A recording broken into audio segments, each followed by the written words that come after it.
Hello दोस्तों, कैसे हैं आप सभी। स्वागत है आपका एक बार फिर से आपके अपने YouTube studio Shubham the official में। दोस्तों, आज हम पढ़ेंगे वायुमंडल की परतों के बारे में। दोस्तों हम पढ़ेंगे मतलब जो लेयर्स ऑफ एटमॉस्फेयर जिनको हम बोलते हैं। आज दोस्तों हम इनके बारे में पढ़ने जा रहे हैं। जैसे दोस्तों ट्रोपोस्फेयर होता है, स्ट्रेटोस्फेयर होता है, मीसोस्फेयर होता है, आइनोस्फेयर होता है एंड एक्सोस्फेयर होता है। तो फ्रेंड ये हमारे एटमॉस्फेयर की लेयर हैं। लेकिन फ्रेंड हमें जो हमारा वायुमंडल होता है इससे पहले थोड़ा सा हमको जैविक मंडल को समझना होगा कि होता क्या है। तो दोस्तों जहां जलमंडल, स्थल मंडल एंड वायुमंडल, जब फ्रेंड ये तीनों जहां एक होके मिलते हैं तब दोस्तों जाके हमारा बनता है जैविक मंडल। तो फ्रेंड जैविक मंडल का जो एक पार्ट होता है जिसको हम बोलते हैं वायुमंडल, उसके बारे में दोस्तों हम आज पढ़ने जा रहे हैं। तो दोस्तों सबसे पहले वायुमंडल क्या होता है। तो पृथ्वी के चारों ओर जो गैसों का आवरण होता है, मतलब हमारी पृथ्वी के चारों ओर जो गैसों का आवरण है, मतलब जिससे हमारी पृथ्वी घिरी हुई है, उसको दोस्तों हम वायुमंडल कहते हैं। दोस्तों यहाँ पर वायुमंडल में हमारे गैसों के अलावा धूल के कण भी बहुत ज्यादा दोस्तों मौजूद है। तो दोस्तों इन सब से मिलके बना होता है हमारा वायुमंडल, जिसमें बहुत सारी गैसें भी होती हैं। जिसमें फ्रेंड नाइट्रोजन को हम 78% बोलते हैं, ऑक्सीजन को 20.9, अप्रोक्स में 21 भी आप अगर क्वेश्चन आता है तो आप लगा सकते हैं। एंड फ्रेंड ऑर्गन जिसको अक्रिय गैस बोलते हैं, फ्रेंड 0.9% हमारे जो वायुमंडल है उसमें मौजूद है। एंड दोस्तों इसके साथ साथ जो कार्बन डाइऑक्साइड है वह 0.03% मौजूद है। दोस्तों अगर इन सबको हम जोड़ देते हैं तो इन सब से हमारा मिलके बनता है वायुमंडल। ठीक है दोस्तों, तो एक एक करके हम पढ़ेंगे कि क्षोभ मंडल क्या होता है, समताप मंडल क्या होता है, मध्य मंडल क्या होता है, आइनोस्फीयर क्या होता है एंड एक्सोस्फीयर क्या होता है। तो दोस्तों सबसे पहले हम बात करते हैं क्षोभ मंडल की, जिसको इंग्लिश में ट्रोपोस्फियर बोलते हैं। क्या बोलते हैं? ट्रोपोस्फियर बोलते हैं। तो दोस्तों इसको हम इस जो हमारा ट्रोपोस्फियर है, जो हमारा क्षोभ मंडल है, इसको दोस्तों हम संवहन मंडल के नाम से भी जानते हैं। एंड दोस्तों जितनी भी भारी गैसें होती हैं सारी की सारी यहीं पाई जाती हैं। एंड दोस्तों अगर क्वेश्चन आता है कि ट्रोपोस्फियर जो है इसमें सबसे ज्यादा घटनाक्रम किस चीज का होता है, तो आपको आंख मीच के आंसर लगा देना है कि जितने भी प्रकार की मौसमी घटनाएं होती हैं, फिर चाहे वो बादल का गरजना हो या पानी का बरसना हो, हवा धूल जो भरी जो हवाएं चलती हैं, फ्रेंड जितनी भी ये घटनाएं होती हैं सारी की सारी क्षोभ मंडल में होती हैं, ट्रोपोस्फियर में होती हैं। ठीक है फ्रेंड, इसकी जो धरातल से ऊंचाई होती है दोस्तों वह 10 किलोमीटर होती है, जबकि भूमध्य रेखा है दोस्तों इससे इसकी ऊंचाई 18 किलोमीटर होती है। जबकि दोस्तों अगर हम ध्रुवों से बात करते हैं तो इसकी जो ऊंचाई है वह 8 से 10 किलोमीटर होती है। तो दोस्तों अगर क्वेश्चन आता है कि ट्रोपोस्फियर जिसको हम क्षोभ मंडल बोलते हैं, यहाँ किस तरीके की घटनाएं होती हैं, तो यहाँ आप लगाएंगे मौसमी उपकरणी, जितनी भी मौसम से संबंधी घटनाएं होती हैं दोस्तों वो सब क्षोभ मंडल में होती हैं। उम्मीद है आप सभी को समझ में आया होगा। अगले टॉपिक पे चलते हैं, बात करते हैं फ्रेंड समताप मंडल की।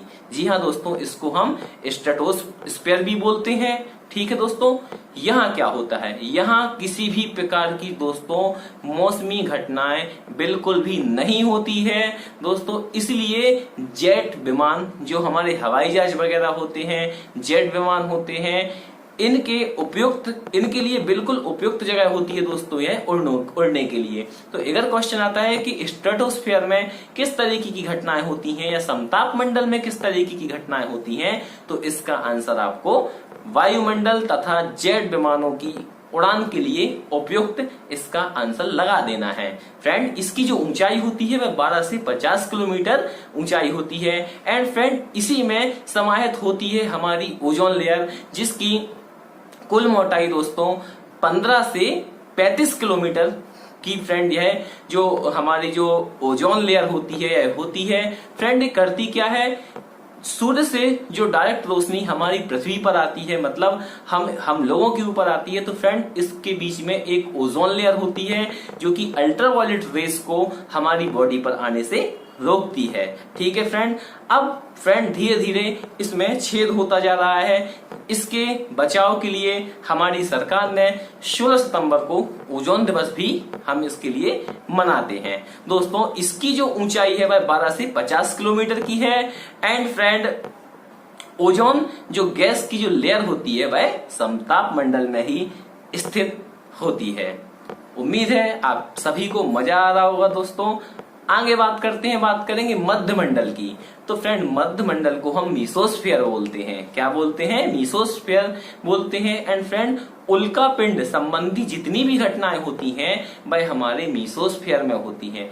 उल्का पिंड होते क्या हैं फ्रेंड? जो हमारे वायुमंडल से हमारी पृथ्वी की ओर कई सारे जो पत्थर वगैरह फ्रेंड जो होते हैं, जो धूल के कण होते हैं, वह आपस में आके घर्षण करते हैं, मतलब रगड़ते हुए फ्रेंड निकलते हैं। तो उस जब रगड़ते हैं फ्रेंड वो तो वहां हीट प्रोड्यूस होती है एंड कभी कभी आग का गोला भी दिखाई पड़ता है। तो फ्रेंड इस तरीके की जितनी भी उल्का पिंड संबंधी फ्रेंड जो घटनाएं होती हैं वो दोस्तों सारी की सारी मध्य मंडल में होती हैं। इसको हम इंग्लिश में मीसोस्फीयर भी बोलते हैं। उम्मीद है आप सभी को समझ में आ रहा होगा फ्रेंड। अगर यहाँ पूछते हैं कि सीधा सीधा क्वेश्चन आता है कि मीसोस्फीयर मतलब मध्य मंडल में किस तरह की घटनाएं होती हैं, तो आपको इसका आंसर उल्का पिंड संबंधी घटनाएं लगा देनी है। दोस्तों आगे बात करेंगे आइनोस्फीयर की बात करेंगे। आइनोस्फीयर होता क्या है दोस्तों?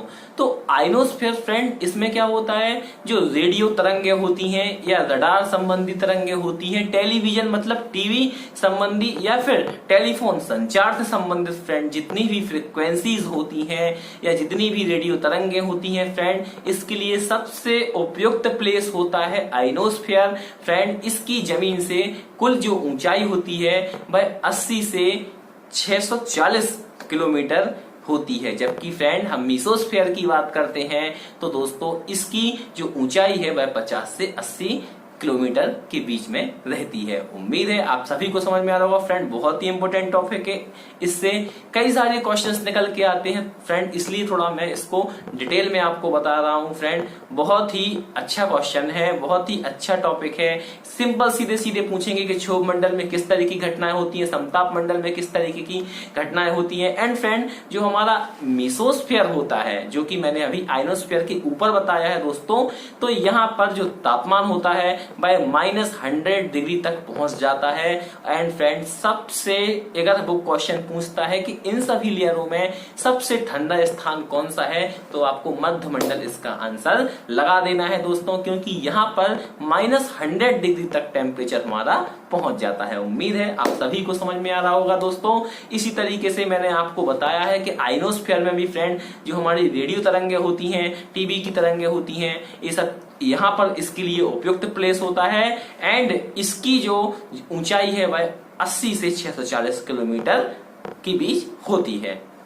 उम्मीद है फ्रेंड आप सभी को समझ में हो रहा होगा।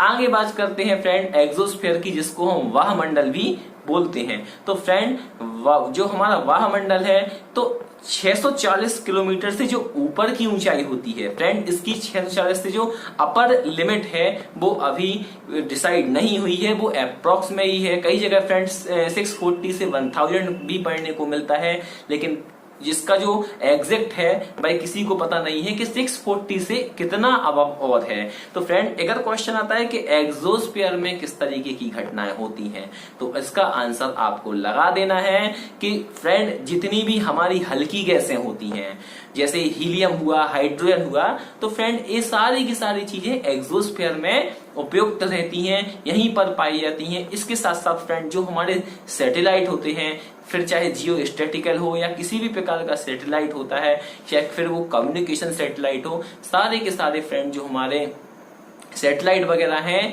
वह एक्सोस्फीयर में ही छोड़े जाते हैं। तो फ्रेंड उम्मीद है आप सभी को आज का वीडियो पसंद आया होगा। तो फ्रेंड आज के लिए सिर्फ इतना ही। इसी प्रकार से इसी तरीके के वीडियो 5 से 8 मिनट में आप अपनी नॉलेज को इंक्रीज कर सकते हैं। एंड अपना 1 नंबर पक्का कर सकते हैं। तो फ्रेंड आज के लिए इतना ही। बने रहिए हमारे साथ शुभम द ऑफिशियल में एंड देखते रहिए शुभम द ऑफिशियल। फिर मिलेंगे अगले वीडियो में न्यू टॉपिक के साथ। जब तक के लिए धन्यवाद। घर पर रहिए, सुरक्षित रहिए। जय हिंद।